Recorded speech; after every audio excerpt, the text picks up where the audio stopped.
नमस्कार, आप देख रहे खबर उत्तराखंड और मैं हूं आपके साथ अविन्या राव। तो रुक करें खबरों का, लेकिन उससे पहले एक नजर आज की सुर्खियों पर डालते हैं। उत्तराखंड में 7 दिन का राजकीय शोक। पूर्व पीएम मनमोहन सिंह के निधन पर 1 जनवरी तक राजकीय शोक का ऐलान। आधा झुका रहेगा राष्ट्रीय ध्वज। आज से देहरादून में ख्याति लब्ध ज्योतिषियों का 7वां महाकुंभ एलजी करेंगे शुभारंभ। उत्तराखंड निकाय चुनाव को लेकर बीजेपी उम्मीदवारों की दूसरी लिस्ट आने की उम्मीद। पहली लिस्ट 27 दिसंबर को कर चुकी है जारी। देहरादून में नेता प्रतिपक्षी यशपाल आर्य के आवास पर बैठक। निकाय चुनाव के प्रत्याशियों पर मंथन। आज जारी हो सकते हैं नामों की सूची। डोईवाला में निकाय चुनाव से पहले दिन हुई नामांकन पत्रों की बिक्री। अध्यक्ष पद के 6 लोगों ने खरीदे नामांकन पत्र। उत्तराखंड में मौसम विभाग की भारी बारिश और बर्फबारी की चेतावनी। गतिमान शीतकालीन चारधाम यात्रा का संचालन पर सवाल। आप देख रहे हैं के न्यूज़, खबरों का सारथी। और अब बात कर रहे हैं पिथौरागढ़ की, जहां जिले के ऊंचाई वाले इलाकों में भारी हिमपात। वहीं मुनस्यारी के खालिया टॉप हासलिंग में हिमपात। अरे बड़ी जानकारी आपको बता, जहां बलाती फॉर्म में हुआ भारी हिमपात। धारचूला के ऊंचाई वाले इलाकों के बर्फबारी। व्यास घाटी और दारमा घाटी में बर्फबारी हुई। और एक बड़ी जानकारी आपको पिथौरागढ़ से बता रहे हैं, जहां धारचूला के ऊंचाई वाले इलाकों में बर्फबारी हुई। मुनस्यारी के खालिया टॉप हासलिंग में भी हिमपात हुआ, जहां बलाती फॉर्म में हुआ भारी हिमपात। और धारचूला के ऊंचाई वाले इलाके में बर्फबारी हुई। और व्यास घाटी और दादमा घाटी में बर्फबारी हुई। और अहम जानकारी आपको पिथौरागढ़ से बता रहे हैं, जहां जिले के, और ये तस्वीरें आप देख सकते हैं कि किस तरह से ये हिमपात हुआ और पिथौरागढ़ में ये बर्फबारी देखी गई। और बर्फबारी व्यास घाटी और दारमा घाटी पर जमकर बर्फबारी हुई और तस्वीरें आप देख सकते हैं। और अब रुक कर रहे हैं चमोली की, जहां जनपद के ऊंचाई वाले भागों में बर्फबारी से ठंड बढ़ी और शीतलहर। बर्फबारी के मौसम को देखते हुए स्कूल भी बंद कर दिए गए। वहीं प्राथमिक स्कूल 12वीं कक्षा तक स्कूलों में अवकाश घोषित कर दिया गया। वहीं बद्रीनाथ औली ऊंचाई वाले भागों में भी बर्फ की चादरें बिछी। और बद्रीनाथ औली ऊंचाई वालों भागों में बर्फ की चादर बिछ गई। वहीं जनपद के ऊंचाई वाले भागों में बर्फबारी से ठंड बढ़ गई है। और शीतलहर बर्फबारी के मौसम को देखते हुए स्कूलों को बंद कर दिया गया। वहीं प्राथमिक स्कूल 12वीं कक्षा तक स्कूलों में अवकाश घोषित कर दिया गया। और बद्रीनाथ औली ऊंचाई वाले भागों में बर्फ की चादरें बिछी दिखी। वहीं चमोली से आपको खबर बता रहे, जहां जनपद के ऊंचाई वाले भागों में बर्फबारी की वजह से ठंडक बढ़ गई। वहीं शीतलहर बर्फबारी के मौसम को देखते हुए स्कूलों में छुट्टियां भी कर दी गई। वहीं प्राथमिक स्कूल 12वीं कक्षा तक स्कूलों में अवकाश घोषित कर दिया गया।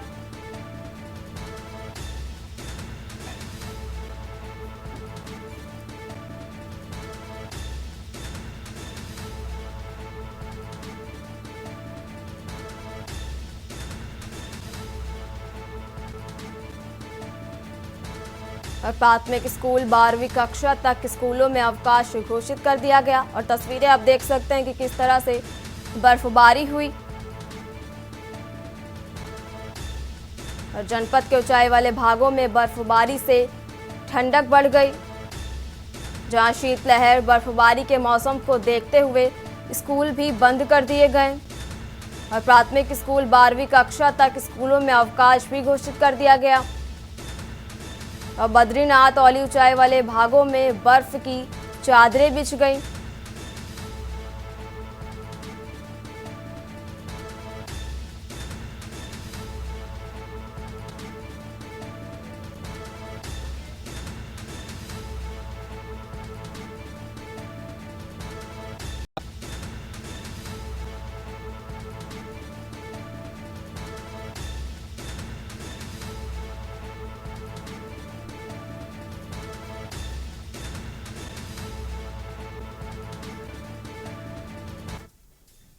और अब बात कर रहे हैं विकास नगर की, जहां चक्राता की पहाड़ियों पर बर्फबारी हुई। लोखंडी सहित ऊंचाई वाले इलाकों में हो रही बर्फबारी, जहां पर्यटक बर्फबारी का लुत्फ भी उठा रहे हैं, जहां सीजन की तीसरी बर्फबारी से चेहरे खिले। और लोखंडी सहित ऊंचाई वाले इलाकों में बर्फबारी हो रही है, जहां काश्तकारों और होटल व्यवसायियों के चेहरे खिले बर्फबारी से। और सीजन की ये तीसरी बर्फबारी से चेहरे खिले लोगों के।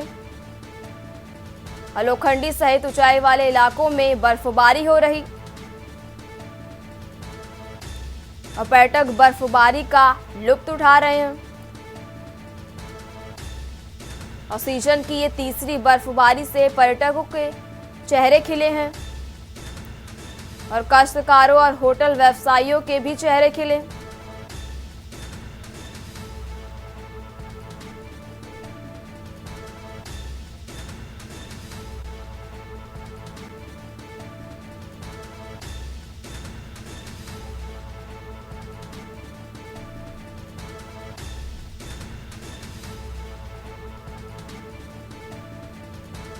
और सीजन की तीसरी बर्फबारी से पर्यटकों के चेहरे खिले। लोखंडी सहित ऊंचाई वाले इलाकों में जमकर बर्फबारी देखी जा रही है, जहां पर्यटक बर्फबारी का लुत्फ उठा रहे हैं। और ये सीजन की तीसरी बर्फबारी से लोगों के चेहरे खिले।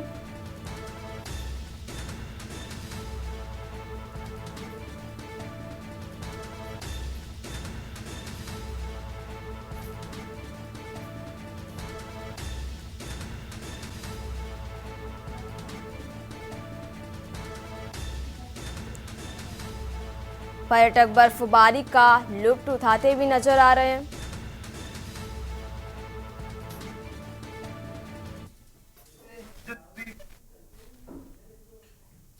रुक करते हैं अगली खबर का। उत्तराखंड में निकाय चुनावों की गूंज के बीच नामांकन प्रक्रिया का आगाज हो चुका है। जनपद उधम सिंह नगर के काशीपुर में स्थित पॉलिटेक्निक कॉलेज में नामांकन कार्यालय बनाए गए हैं और जसपुर, काशीपुर, महूडाबरा और महुआ खेड़ागंज क्षेत्र के उम्मीदवार यहां अपने नामांकन पत्र प्राप्त कर रहे हैं। पहले दिन प्रत्याशियों का उत्साह भले ही सीमित दिखा हो, लेकिन महुआ डाबरा में चेयरमैन पद के लिए सबसे ज्यादा नामांकन किए गए, जिसमें राजनीतिक गर्माहट महसूस हो रही है।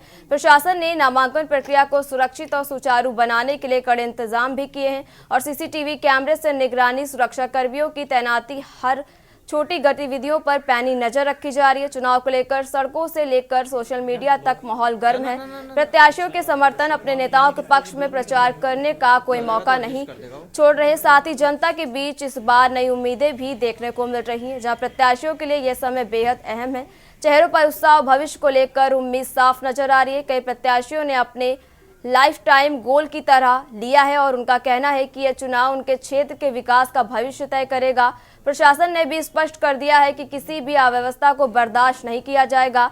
सभी व्यवस्थाएं चकाचौंध और वहीं राजनीतिक दलों की सक्रियता और गुप्त रणनीतियां इस बार चुनाव को और रोचक बना रही हैं।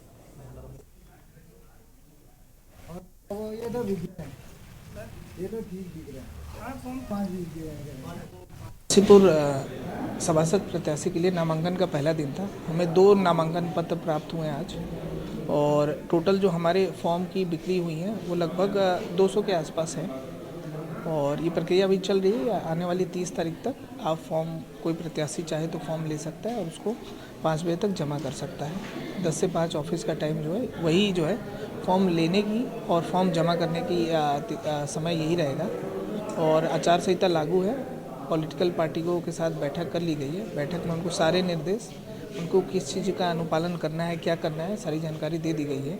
और अगर उनको अनुमति चाहिए किसी भी चीज़ की, गाड़ी की, रैली की, कोई सभा की, तो सारी जानकारियाँ उनको दे दी गई हैं और कैसे, किस फॉर्मेट में लेना है, कहाँ से लेना है, सारी जानकारियाँ उनको दे दी गई है। यहाँ पे प्रॉपर जो है जिलाधिकारी महोदय की तरफ से निर्देश हो रखे हैं पुलिस को और पुलिस की तरफ से यहाँ से अच्छी व्यवस्था की गई है। आज हमने नॉमिनेशन के लिए फॉर्म खरीदा है, उसमें फॉर्म भरने के लिए तैयारी पूरी है हमारी। अब पार्टी हाईकमान का जैसा ही आदेश होगा हम उसी के अनुसार काम करेंगे। पार्टी हमारी हाईकमान हमको सिम्बल देगी तो हम चुनाव लड़ेंगे और पार्टी हाईकमान ने हमारे को इस लायक नहीं समझा तो जिसको भी समझा हम उसको चुनाव लड़ाएंगे। नैनीताल जल संस्थान संविदा श्रमिक संघ के कर्मचारियों ने 2 माह का वेतन पूर्ण दिए जाने को लेकर मुख्य जल संस्थान कार्यालय के मल्लीताल मुख्यालय के पहुंचकर जल संस्थान अधीक्षक अभियंता का घेराव करते हुए अपनी मांगों को पूरा करने व जल्द कटौती किए गए वेतन को जनवरी माह में जोड़कर देने की बात कही। साथ ही जनवरी माह तक मांग पूरी न होने पर उनके द्वारा अंतिम निर्णय लेने की चेतावनी दी है। जल संस्थान अधीक्षक अभियंता विशाल सक्सेना ने बताया कि विभाग द्वारा संविदा कर्मचारियों का वेतन में कटौती की गई, जिस पर कर्मचारियों के रोष है। बताया कि पहले कर्मचारी को माह में 12,000 रुपए दिया जाता था, जिसे नवंबर और दिसंबर माह में कटौती करते हुए 9,000 रुपए कर दिया गया। कहा कि उनके द्वारा कर्मचारियों की मांगों को मुख्यालय तक पहुंचाया जाएगा।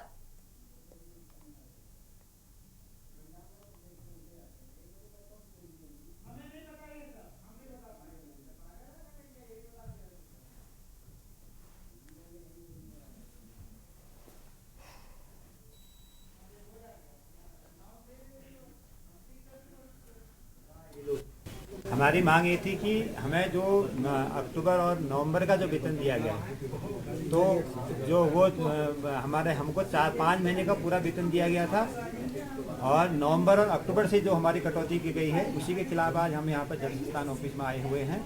और जो भी हमारा बकाया जल संस्थान विभाग या ठेकेदार द्वारा कॉन्ट्रैक्टर द्वारा जो भी नहीं दिया गया है उसी के खिलाफ हम यहाँ पर सभी कर्मचारी यहाँ पर जल संस्थान कार्यालय पर एकत्र हैं। कर्मचारियों की 2 मुख्य मांगे थी। एक तो पहली मुख्य मांग ये थी कि जो भी उनको सैलरी दी गई थी 4 दिन बाद अगर दी जाती तो उनको नवंबर माह का वेतन के साथ साथ दिसंबर माह का वेतन भी मिल जाता, जिसमें उनको काफ़ी रोष था।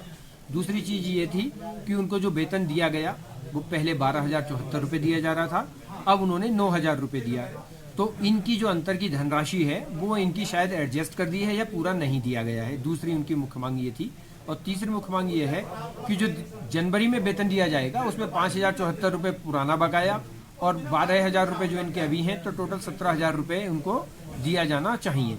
अगर ऐसा नहीं होता है तो किसी भी अंतिम निर्णय पे अपने पहुंच सकते। फिलहाल यहाँ रुकेंगे एक छोटे से ब्रेक के लिए, जल्द हाजिर होंगे।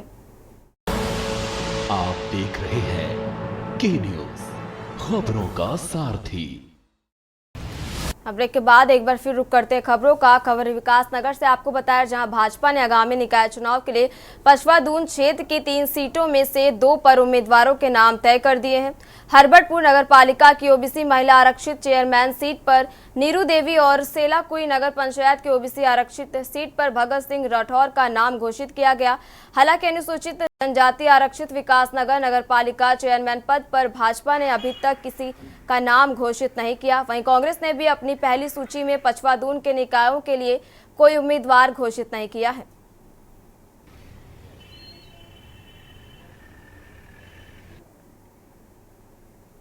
उत्तराखंड में चल रहे निकाय चुनाव के मद्देनजर भाजपा ने शिवलिका नगर पालिका से राजीव शर्मा और लक्सर नगर पंचायत से देवेंद्र चौधरी को प्रत्याशी घोषित किया।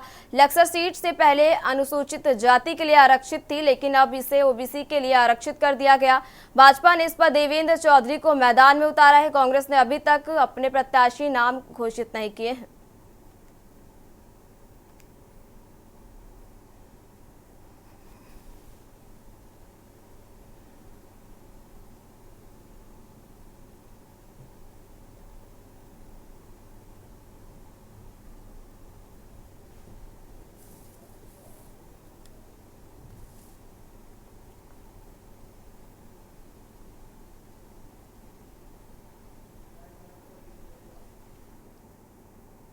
रुक करते अगली खबर का। कोटद्वार नगर निगम चुनाव को शांति और निष्पक्ष तरीके से संपन्न कराने के लिए जिला निर्वाचन प्रशासन पूरी तरह से तैयार है। इस बार कोटद्वार नगर निगम क्षेत्र में कुल 1,18,433 मतदाता करेंगे। वह निर्वाचन अधिकारी ने आदर्श चुनाव आचार संहिता का पालन सुनिश्चित करने के लिए कई टीमों का गठन भी किया है।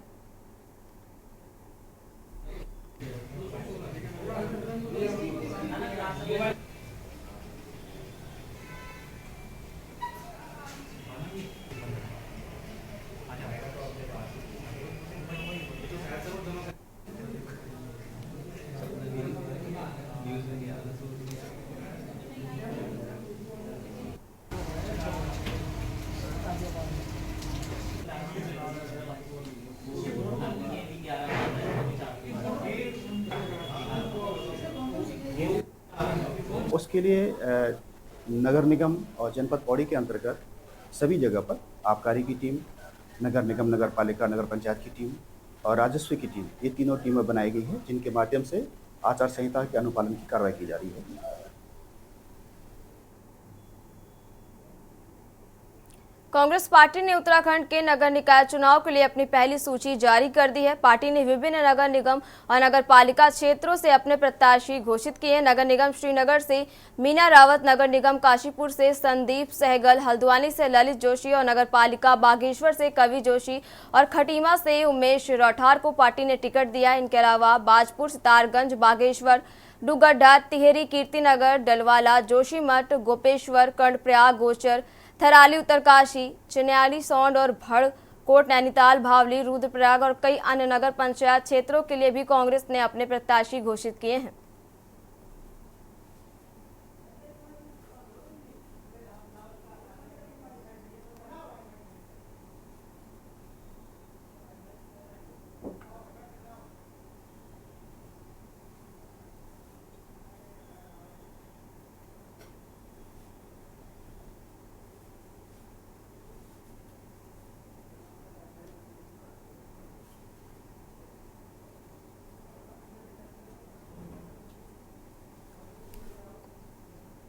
कालाढूंगी अंतर्गत गदगदिया रेंज के जंगल से सटे पूरनपुर चकलुआ गांव में गन्ने के खेत में गुलदार के 3 शावक मिलने से वन विभाग में हड़कंप मच गया। सूचना पर वन अधिकारी मैफोर्स के खेत में पहुंचकर शावकों की देखरेख व निगरानी के लिए वन विभाग द्वारा ट्रैप कैमरा लगाया गया। पूरनपुर चकलुआ निवासी अमरीक सिंह के खेत में लेकर स्थानीय महिलाएं गन्ना काट रहे थे। इस दौरान उन्हें गुलदार के 3 शावक दिखे। लेबर व महिलाओं के शोर शराबे से शायद गुलदार मादा भाग गई। गुलदार के शावक मिलने के खबर से उन्हें देखने के लिए ग्रामीणों की भीड़ उमड़ पड़ी।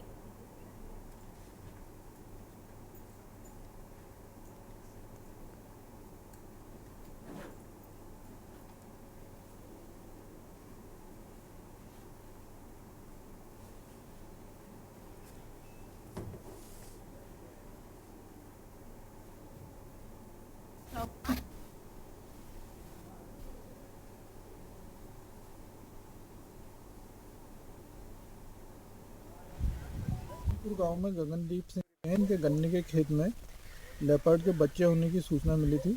तो मैं अपनी पूरी टीम के साथ यहाँ पे मौजूद हूँ और हम लोग यहाँ पे निगरानी रख रहे हैं। साथ ही ट्रैप कैमरे लगाएंगे और इनकी निगरानी करेंगे। आशा करते हैं कि जो है टाइग्रेस खुद लेपर्ड आके इनको खुद ले जाए। तो ये हमारी पूरी निगरानी है।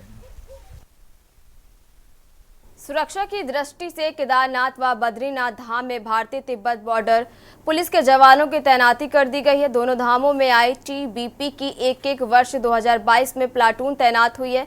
इसके साथ ही पुलिस व श्री बद्रीनाथ केदारनाथ मंदिर समिति के कार्मिक भी शीतकाल में मंदिरों की सुरक्षा देखकर केदारनाथ धाम के गर्भगृह में सोने की परतें चढ़ाए जाने के पश्चात शीतकालीन मंदिर की सुरक्षा को लेकर श्री बद्रीनाथ केदारनाथ मंदिर समिति के अध्यक्ष राजेंद्र अजय ने पत्र लिखकर धामों में आईटीबीपी की तैनाती का अनुरोध किया था।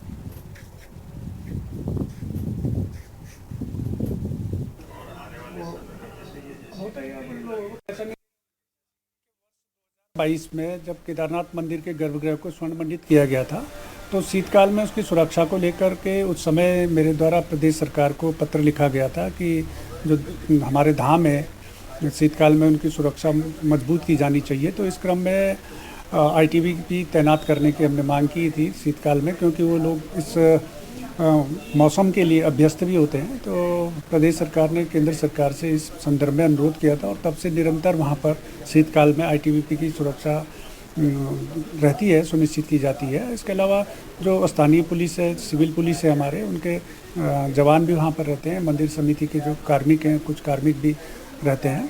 और केदारनाथ के साथ में ही बद्रीनाथ धाम में भी सरकार ने शीतकाल में ITBP के जवानों को तैनात कर दिया। वर्तमान में भी दोनों धामों में एक प्लाटून ITBP के जवान की तैनात है और उसके अलावा सिविल पुलिस और बद्रीनाथ केदारनाथ मंदिर समिति के कार्मिक भी वहाँ पर सुरक्षा व्यवस्था में मुस्तैद हैं। और खबर उत्तराखंड में मेरे साथ फिलहाल इतना ही। आप देखते रहिए के न्यूज़ इंडिया। नमस्कार।